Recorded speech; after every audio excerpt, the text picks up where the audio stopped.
बिस्मिल्लाहिर्रहमानिर्रहीम। अस्सलाम वालेकुम डियर स्टूडेंट्स। मैं उम्मीद करता हूँ कि अल्लाह ताला के करम और उसके फ़ज़ल से आप सब बहुत अच्छे होंगे। Something to talk about play है। आज की इस वीडियो में इस प्ले को कवर करेंगे, इसकी इंपॉर्टेंट लाइंस को कवर करेंगे, इसमें जो रेफरेंस है कैसे लिखा जाता है, कॉन्टेक्स्ट कैसे लिखा जाता है, और इसकी एक्सप्लेनेशन, एक सिंगल एक्सप्लेनेशन आपको दूंगा कि चाहे किसी किस्म की भी लाइंस आती हैं आप उस एक्सप्लेनेशन को ऐड कर सकते हैं। और ये कॉन्टेक्स्ट और एक्सप्लेनेशन आपको मैं साथ विद उर्दू ट्रांसलेशन भी दूंगा ताकि आप लोगों को याद करने में आसानी रहे। फिर उसके बाद इस प्ले का पूरा मैं उर्दू में खुलासा भी आपको बताऊंगा, वो सारा कुछ आपके पास लिखा हुआ होगा। और फिर मज़ीद ज़्यादा क्वेश्चंस आप तैयार ना कर सको, अगर आपको लगता है कि ज़्यादा क्वेश्चन आपसे तैयार नहीं हो सकते, तो एक सिंगल मल्टी आंसर जो है वो भी आप लोगों के साथ शेयर करूंगा। तो ये सब कुछ आपको इस सिंगल वीडियो में बहुत कुछ जानने को मिलेगा। तो सबसे पहले इसकी जो इम्पोर्टेंट लाइंस है और फिर उन लाइंस को देखते हैं, और फिर साथ साथ इसके जो रेफरेंस कॉन्टेक्स्ट एक्सप्लेनेशन है वो भी सोल्यूशन आपको साथ साथ में दिखा देता हूँ।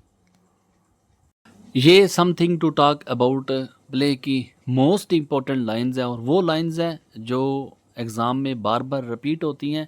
इनकी जो स्टार्टिंग लाइंस हैं और साथ एंडिंग लाइन, अगर आपके पास बुक मौजूद है तो यहाँ से आप इनकी स्टार्टिंग और एंडिंग लाइन जो है आप इसे देख सकते हैं, अपने बुक पे हाईलाइट कर सकते हैं। और इंशाल्लाह ताला आप जब एग्ज़ाम देने जाएंगे तो इन्हीं लाइंस के अंदर से कोई ना कोई लाइन आपके एग्ज़ाम में रिपीट हो जाएगी। ये तो एक आसान सी ट्रिक आपको बताई है, इम्पोर्टेंट लाइंस आपको बताई हैं, लेकिन इससे भी जो आसान एक ट्रिक है, जो आसान एक फार्मूला ये है कि आप समथिंग टू टॉक अबाउट में देखें कि जो इसके करेक्टर्स हैं, जो भी करेक्टर हैं, जैसे देखिए मैं मिसाल दे रहा हूँ कि सिडनी आपने करेक्टर इसमें देखा, इसके अलावा जो भी करेक्टर्स आपने देखे हैं उनके नाम आप लिख लें, हर प्ले के नीचे उसके नाम लिख लें। एग्ज़ाम में 90-95% चांस होता है कि कोई ना कोई नाम रिपीट हो जाता है। नाम आपने देख लिया तो आप लोगों को आसानी हो जाएगी। आप प्ले आपने पहचान लिया तो रेफरेंस कॉन्टेक्स्ट सेम ही होता है हर प्ले का, हर पोइम का। तो आपको ये 4 नंबर रेफरेंस के और कॉन्टेक्स्ट के आराम से मिल जाते हैं। बाकी एक्सप्लेनेशन जो बच्चा याद करता है तो फिर उसके अलग से मार्क्स मिलते हैं। तो ये इसकी इंपॉर्टेंट लाइंस हैं, साथ आपने इसके कैरेक्टर्स लाजमी देखने हैं। मैं उम्मीद करूंगा कि आप लोगों के लिए ये आसानी का बायस बनेगा। आगे आपने इसका रेफरेंस कैसे अटैम्प्ट करना है उसको भी आप नोट कर लें। याद रखना कि रेफरेंस में जो प्ले या पोइम का नाम लिखा जाता है, जो आप देखिए लेटर कैपिटल है आपने उसको कैपिटल रखना है, जो स्मॉल मैंने लिखा हुआ है उसको आपने स्मॉल में रखना है। और ये इन्वर्टेड कामा जब भी प्ले या पोइम का नाम लिखते हैं तो इन्वर्टेड कामा के अंदर लिखा जाता है, जबकि जो राइटर का नाम लिखता है या पोइट का नाम लिखते हैं वो विदाउट इन्वर्टेड कामा लिखा जाता है। जो कामा मैंने इस्तेमाल की है पोइम या पोइट के नाम के आगे, जो प्ले या पोइम है उसके नाम के आगे जो मैंने कामा लगाए हैं आपने भी कामे लगाने हैं। जो मैंने विदाउट कामा लिखा है, जो लेटर मैंने कैपिटल लिखा है, जो मैंने स्मॉल लिखा है, आपने भी ऐसे ही ऐड करना है। रेफरेंस के बाद ये इसका कॉन्टेक्स्ट है, सिंगल कॉन्टेक्स्ट आपने तैयार करना है। हर प्ले का, हर पोइम का एक कॉन्टेक्स्ट होता है और एक ही रेफरेंस होता है। ये दोनों आपको मिला के 4 नंबर देते हैं, 2 नंबर रेफरेंस के मिलते हैं, 2 नंबर कॉन्टेक्स्ट के मिलते हैं।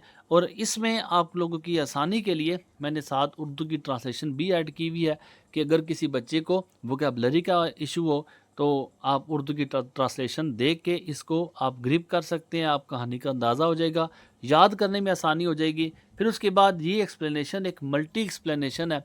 जो इंपॉर्टेंट लाइंस आपको बताई हैं, चाहे कोई भी लाइन थी, आप इस जो एक्सप्लेनेशन का जो पैराग्राफ है आप इसको तैयार करें। और जो कोशिश की है कि जितना आसान से आसान हो सकता था इस अंग्रेज़ी को मैंने ऐड किया है।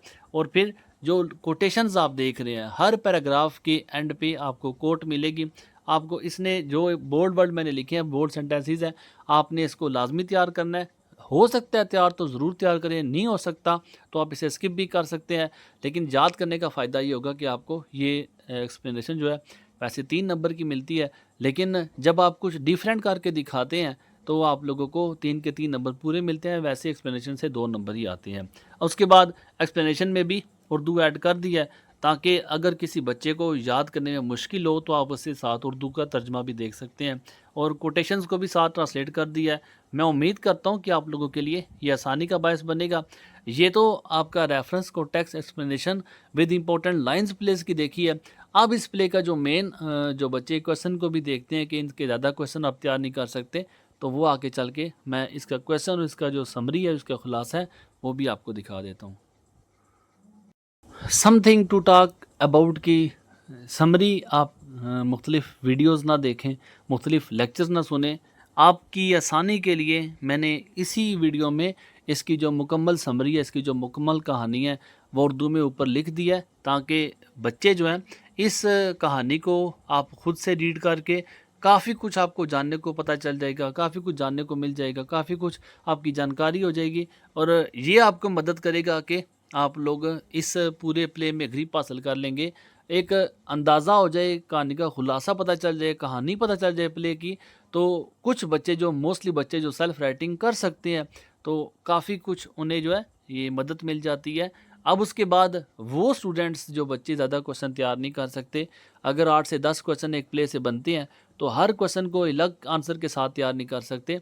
तो उन बच्चों के लिए मैंने इस प्ले में सिंगल आंसर लिखा है। हर प्ले जो इससे पहले भी आपको बता चुका हूँ, उसमें सिंगल आंसर है और मज़ीद आपके अच्छे मार्क्स के लिए इसमें मैंने कोट्स भी ऐड की हैं, जो इस प्ले की इंपॉर्टेंट लाइंस में और रेलिवेंट जो कोटेशंस है वो ऐड करके, ताकि बच्चों को मार्क्स अच्छे से अच्छे मिले। 10 नंबर 15 नंबर जो भी आपकी यूनिवर्सिटी क्या या आपके एग्ज़ाम में रखे जाते हैं, तो ये जो सिंगल आंसर है आपको काफ़ी मदद करेगा, समझने में भी मदद करेगा कहानी को। और कोशिश की आसान इंग्लिश भी लिखूं और इसके साथ साथ अच्छे मार्क्स दिलवाने में भी आपकी काफ़ी मदद करेगा। मैं उम्मीद करता हूं कि ये वीडियो आप लोगों के लिए आसानी का बायस बनेगी, आपके लिए इससे काफ़ी फ़ायदा होगा। इस इंशाल्लाह ताला नेक्स्ट वीडियो में आप लोगों के साथ मैं स्मोक स्क्रीन जो प्ले है ब्रिज हाउस का, वो आपके साथ इसी तरह इंपॉर्टेंट लाइंस, उसकी एक्सप्लेनेशन, रेफरेंस, कॉन्टेक्स्ट और जो single multi answer with Urdu translation है वो भी आपके साथ शेयर करूँगा। दुआ में याद रखिएगा। जज़ाकल्लाह। अल्लाह हाफिज़। अस्सलामु अलैकुम।